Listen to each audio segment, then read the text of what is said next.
Yo, what's up? Just to give you an update, no? Nag-unbox ako ng isa ko pang products. Matagal na itong nakatenga dun sa stock room ko.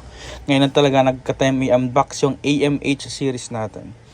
So, ito yung AMH 450. Okay?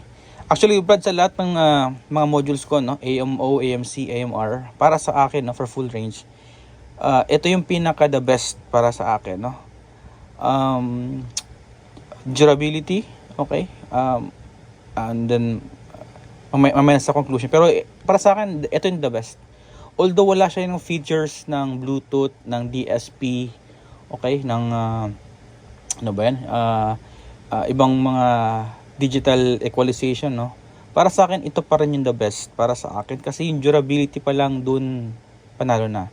Bakit, no? Itong AMH 450, Brad, just to let you know, no, this is 450 watts, okay, 450 watts at 8 ohms, at ito ay class AB. Again, sinasabi ko dati, no, sa lahat ng vocals or full range, ang pinaka the best, hindi class D, hindi class H, is AB. Okay, so this is class AB.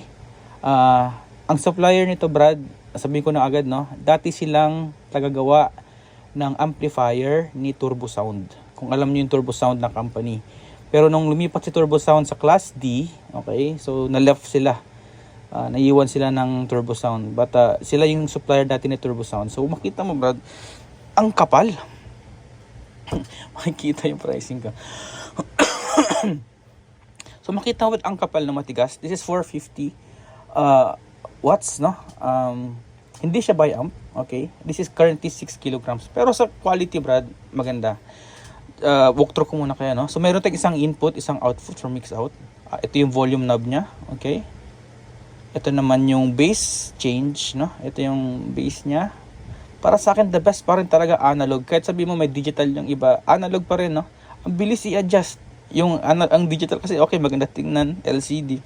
Pero you need to press, hanapin mo yung settings. Ito agad. Gusto mo ng bass, dagdagan mo. Ito agad. Gusto mo ng treble, dagdag mo agad. Ito lang.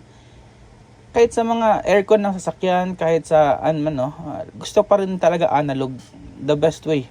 At kung pag masira man ng analog, wala lang, ito lang, potentiometer lang papalitan mo. Unlike pag digital, buong panel palit, so mas magastos siya. Okay, so ang power niya, it can work up to 180, from 180 to 240 volts. So again, no, para sa akin, for province or other application, the best talaga class AB or class H, lalo sa province. So, kahit sa may Manila, no, may mga power surge talaga. Isipin mo, even what 180 it will work. Kapag mga class D na yan, pag mga class D na yan, nag-distort na yan, puputol-putol na yung ano niya, yung tawag dyan, yung sounds niya, no.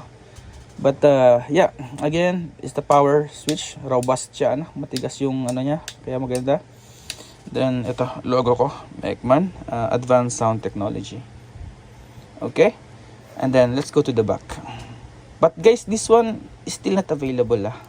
Meron akong 5 nito, pero kina-check ko pa dun sa supplier what happened, kasi yung toroidal values niya medyo mababa. Currently nasa around 350 RMS na siya. Parang nagkamali sila nito, kasi kailangan nilang palitan.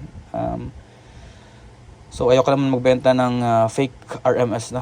So under ano pa siya, investigation, under discussion pa dun sa supplier. Okay. So zoom in ko lang, no. So yung ang upper portion niya naka-box na. So safe talaga siya, ano. Zoom ko lang. Okay. Ito yung naka-alam na rin lahat, no. Halos lahat naka tawag diyan. Naka-glugan na black lahat mga ports niya para hindi talaga magagalo, kasi pag ito vibrate eh. And for full range naman wala mang problema yan, unlike for sub. So makita mo dito sa sa transistors niya, no. Makita mo sa transistors niya, obviously sa design NGW. So meron siyang parang 3 pairs, okay. Pag lumalabas para siyang 3 pairs. And then okay, again, class AB. Para sa akin, vocals, class AB. Okay, and then yung capacitors niya, meron siyang 2 capacitor. Since 1 channel lang naman to,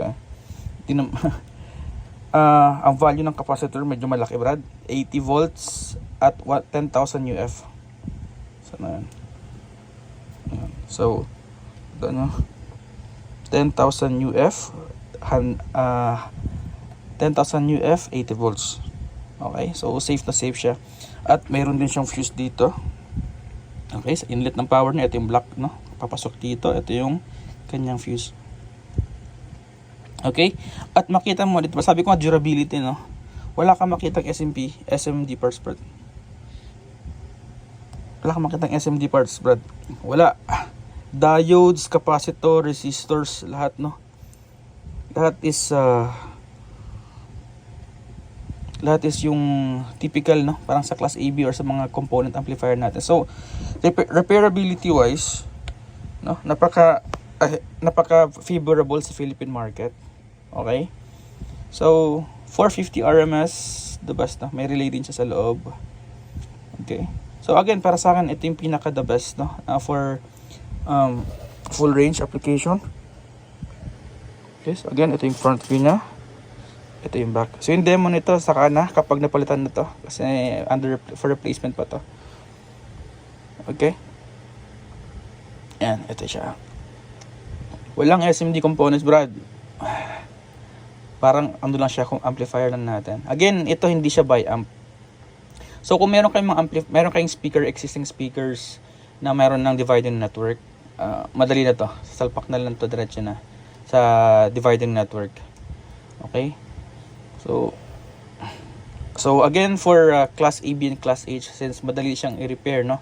Actually, kahit walang warranty, walang problema ito, kasi again, madali lang siya i-repair, promise. Pero before naman i-let go ko to, before ko i-post online, pag available na talaga yung replacement nito, is tawag dyan, tinetest ko again everything, na sisend ko sa buyer yung kanyang videos. So if you're interested, no, for 450 RMS na module, I think this is the best for the, you know, yung mga full range natin, and then yung sa line arrays natin. We'll add a bit weight for about 6 kilograms. Okay, so dimension niya, check natin, ha. So lengthwise, the width, no, yung width niya is 14 centimeters, or let's say na lang roughly 13.5 centimeters. And then yung height naman niya, is around 35 centimeters. Okay, so this is the AMH 450. Next natin naman bubuksan is yung AMH 750. So currently yung price nito, Brad, no, kasi malaki ang box niya, kasi nga bulky talaga siya, kaya napamahal yung shipping nito. So yung price nito is saan na yan, is 5,980 for pick up price. Okay, 5,980 pick up price. Pag pinost ko to sa Shopee, ang magiging price niya is 6,350. But again, metallic, no, maganda yung pagkakagawa niya. This is made of aluminum. Okay, and tinan mo, ang linis ng pagkakagawa. Walang SMD components, Brad. Repairability, madali ito. NJW na yung transistors niya. Tapos yung resistors niya, pa-pair siya, oh. Okay, so actually pwede pa nga itong dagdagan ng transistors dito, pero bakit mo gagawin yan? Meron siya nakaabang na butas para sa kanyang transistors, but this is enough, Brad. This is only one channel. Okay, ito yung positive and negative going to your dividing network. Okay, so just keep posting, no? If you need this design, I will let you know once the replacement for the transformer is available. Okay, so pwede na kayo magpa-reserve anyhow. So, and then that's it. I will go for the next one. We have another unboxing for AMH 750. That is 750 RMS. Okay,